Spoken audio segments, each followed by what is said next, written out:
Hey everyone, this is Tom from VermiBag. I'm going to do another update on the VermiBag trash bag.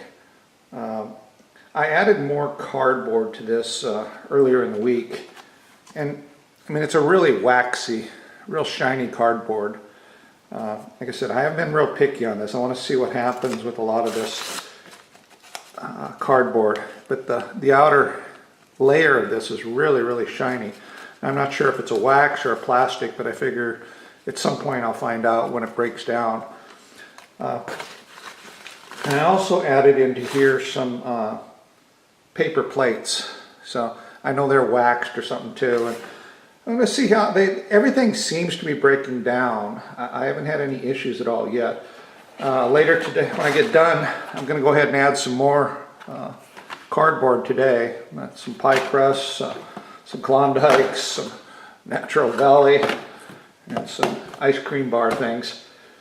So let's dig through here and take a look at how the worms are doing. And I think it's a good idea to dig down in this, because the more I get the bedding in contact with the paper and I break up the layers of paper for bedding, and moist bedding gets in between them, they break down faster. If you just let it sit there, you may have a 1-inch clump of paper like this, and it'll take forever because this is compacted so much that there's no casting. The worms have a heck of a time getting in between these because it's just compacted together. So I've kind of found that it's much better to go ahead and agitate this bin, dig down deep, move it around and stuff, everything gets exposed. So let's take a look down inside and see what things look like. Overall, I've been really impressed with this system so far.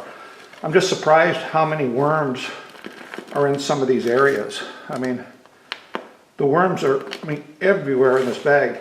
And it's almost like this paper acts as an insulator too, because it's fairly cool down here. And I have African night crawlers, a little of everything, but there's a lot of African night crawlers in here. But the African night crawlers in this bin, the trash bin, seem to be doing better than the one that I have in the Mini Max challenge. And that's just strictly bedding.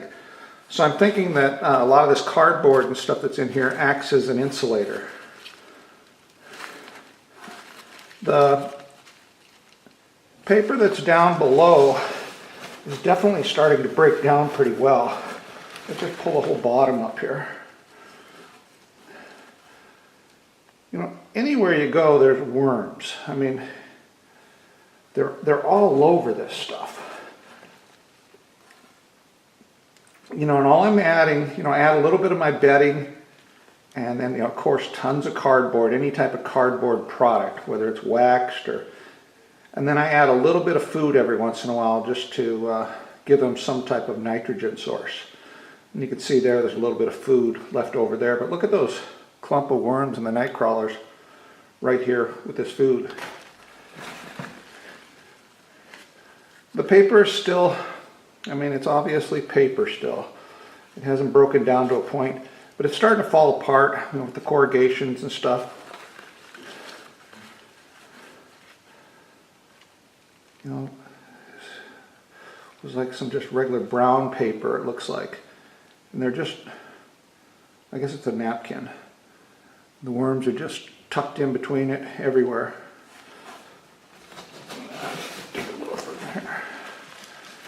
Now as I get down just a little bit below that, it really starts turning into real nice castings. A lot darker, whatever that is. A tag that must be plastic of some type. I'll go ahead and take it out. Now I'm getting into just skins of some of the food that I put in before. So when I get down about, I'm going to say 10 inches, one, I don't find a heck of a lot of worms. But all I'm finding is skins, and most of the paper is broken down there.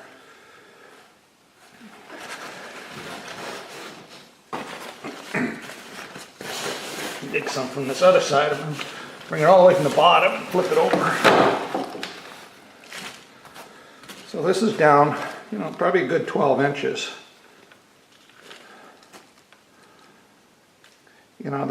Again, there's lots of paper and things like that that haven't decomposed, but the system's really deep, so it may take a while before, when I start to harvest this eventually, you know, I may end up with chunks of cardboard and things like that, but I can easily screen this stuff out. If I had something even like this in my finished product, you know, this would easily screen out and I'd get the castings out of it, and then I'd just throw it back into the system and recycle it a second time. Onion skins, and they're full of worms. Yeah.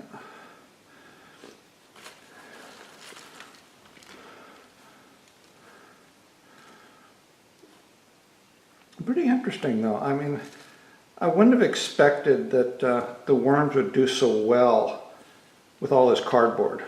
I definitely haven't seen any adverse effects, you know, adding wax paper. Oh my word, look at all those.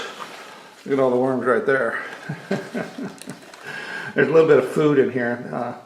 Must have been from part of the feeding that I did here a while back, but you know, the worms are all over this.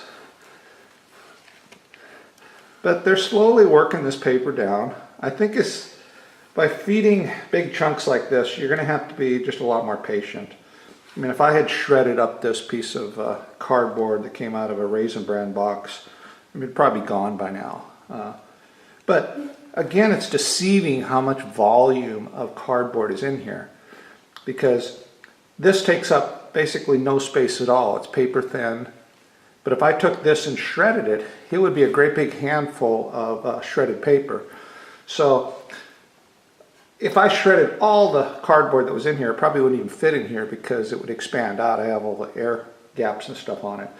So there is a lot of cardboard in here, a lot of carbon sources for sure.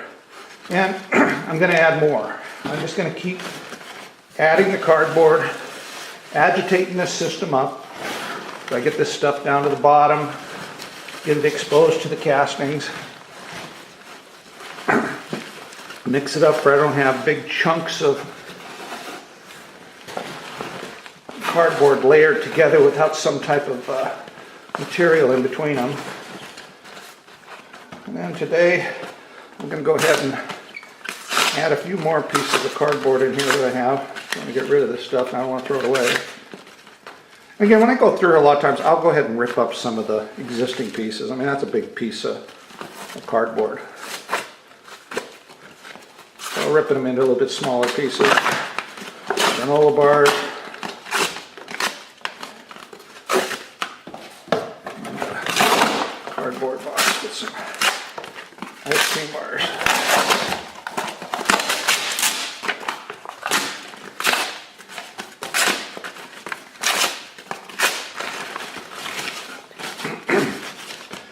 Now I weighed this system too the other day. I stuck the whole stand. I'll show you right now the video on that. Okay, so the first thing I'm going to do is weigh how much this system is right now. It's currently, as far as solid mass and casting, it's up just above the midway section. But the larger part of the bag is actually above. So this is just really the weight of, from the harvest panel up to about the top of the colored section barely. Because everything above that is just loose paper and there's really hardly any weight to it. So to weigh it, I'm going to use just a common scale you'd have in your bathroom. I'm going to place it right in the center underneath. Then I'm going to put some 2x4s across the scale, which is right on the center of the scale and about the center of the bag here on the stand. Now the last 2x4 won't fit, so I need to get it ready. And then all I'm going to do is just tilt the bag up. Amazingly, it tilts up pretty easily. Even though with all that weight in there, you can lift it up onto two legs pretty easily. And then I'll just place the last stand right there. I'm going to recycle the stand before it goes to 0. It's at 0 now. Then I'm going to let the weight back down onto the stand and balance it there. And it says 120 pounds. Pick it up, take it off. So 120 pounds is what the system weighs right now. Even though it seems full right here, I'm almost up to the top. This top 12 inches or 11 inches is really light because it's a lot of paper and mixed items. All the weight from the system is actually from the bottom section. So if this bag was completely full, we'd definitely be around that 300-pound mark. I'm going to grab a little bit more bedding, throw some bedding on this, just keep it moist, and we'll call it a day.